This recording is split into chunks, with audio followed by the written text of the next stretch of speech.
Instructor Steve out here at Rio Salado Golf Course in Tempe, Arizona, and today's lesson is going to be about the takeaway.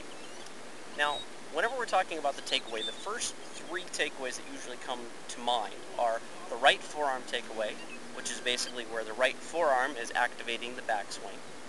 The other one is the one-piece takeaway, where everything is supposedly going together and moving together. And the third one is the left shoulder takeaway, where everything is being pushed or driven by pushing this left shoulder back away from the ball. Now each one of them has their own merits, and let's talk a little bit about each one of them a little bit here. The first one, let's talk about the right forearm takeaway. Conceptually, this is in order to trace the club going back, or trace what's often referred to as the plane line, where you're taking and your right forearm traces a path back away from the ball and up to your right shoulder that's been turned. Okay? So ideally we're tracing this line and going back, and that's all done with the right arm. What this does is it helps to coil that right arm and put it in a good position that once we've done so, we can fire it again, being coiled, and it fires down at the ball and goes through towards the target. It's more of a hitting type of thing. You're trying to hit the ball a little bit more with your right arm when you do that. Now, let's talk a little bit about the one-piece takeaway. Well, the one-piece takeaway, what they're trying to do is keep the upper body connected. That is, keep the arms close to the chest and use your shoulders to just turn. And you're just turning. And basically that's just keeping it together. And the idea is that the whole apparatus, your arms, everything move away from the ball together. Okay? The third one is the left shoulder takeaway, and that's where the left shoulder, again, pushes away and goes back away from the ball. This helps to create extension going away from the ball.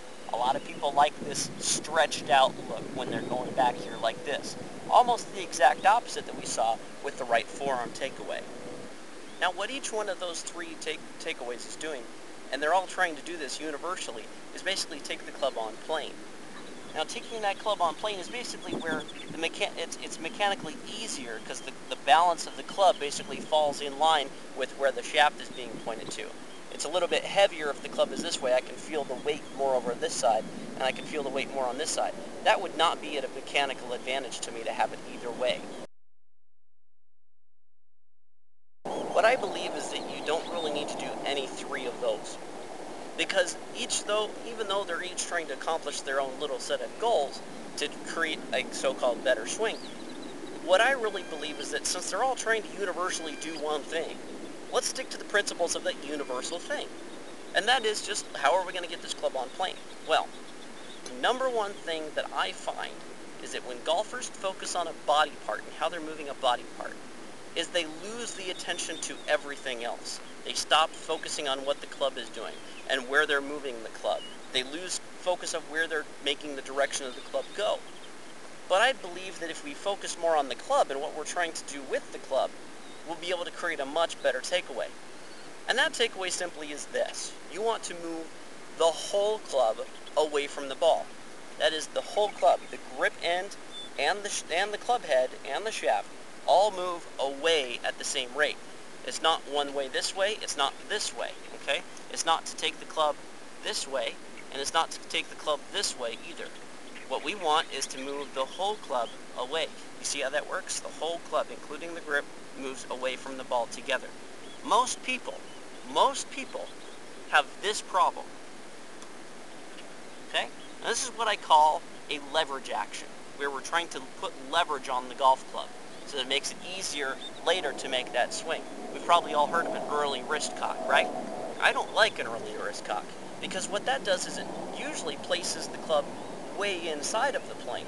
Sometimes they'll even place it way outside of the plane. It just depends on whether or not you let your forearms roll. If you let your forearms roll like this, you see, if I let it roll like that, that's going to be way inside.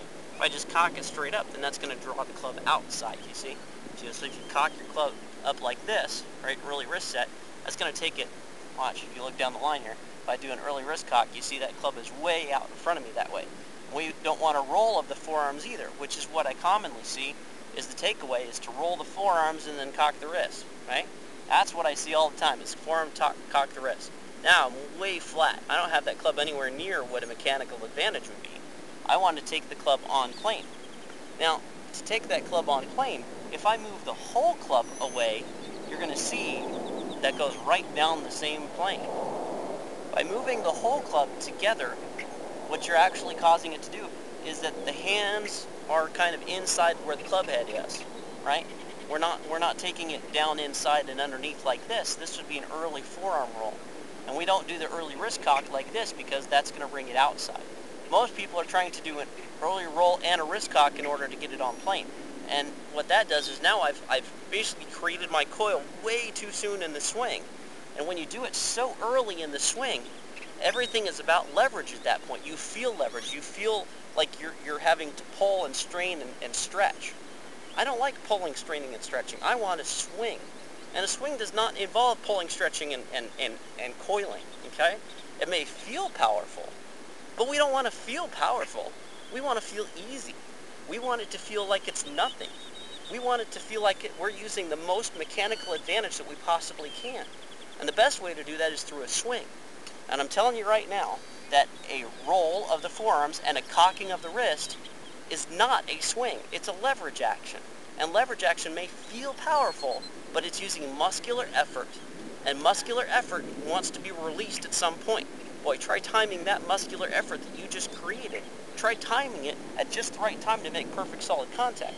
That's 90% of the problem right there with most golfers. So we want to get away from the leverage actions and we want to get to a swinging motion. And again, the best way to do that and to start a swinging motion is to make sure that this whole club is moving away.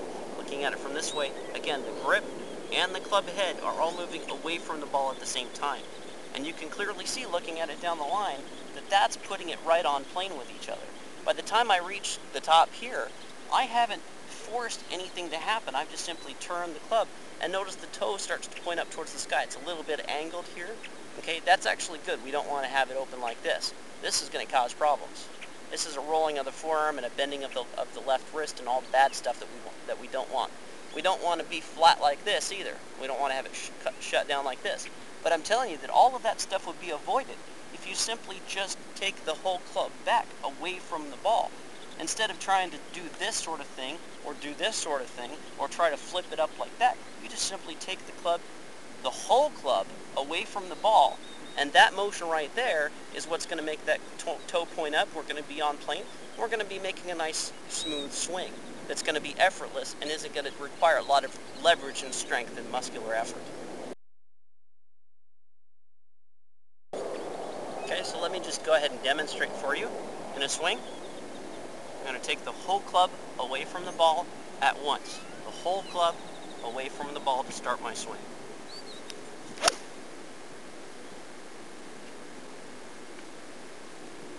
It's a good shot, went straight out there, and it felt like a swing instead of like I'm trying to pull anything. And that's really important. You really should feel like you're loose and limber and swinging the club, swinging your arms, letting everything go together naturally and freely. We don't want to be creating muscular effort by trying to roll underneath or pull, cock it up here like this, or any combination of the two to get it on plane. If you do, it's just going to be all over the course with where do you release that tension, where do you release the muscular effort. I hope you had fun listening to me. I hope this helps you out, and I look forward to doing some more videos for you. Thank you.